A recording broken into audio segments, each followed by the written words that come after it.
আমরা আছি নবী জন্মের পর থেকে নবী ছিলেন না, তুমি দুনিয়া তৈরি হওয়ার আগ থেকে নবী ছিলেন না 40 বছরে নবী ছিলেন? আরে ভাই, এটা কি মরণের পরের কোন সাবজেক্ট? বলেন।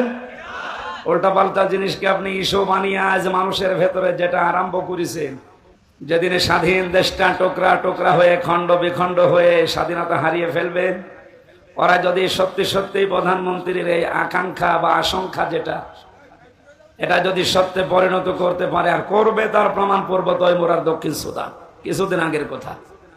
ওরা এইভাবে করেই কাজ করে। গণভোট দিয়ে 228টা রাষ্ট্র পৃথিবীতে, এখন আমরা মাত্র 57টা। কয়টা? আমরা মুসলিম রাষ্ট্র তামাম দুনিয়া মিলে মাত্র 57টা, আর বাকিগুলো সব ওই লাইনের। মনে করছেন না সব তো খ্রিস্টান না, হিন্দু আছে, বৌদ্ধ আছে, ইহুদি আছে, মাজুসি আছে, কে বলেছে? ও সবই এক।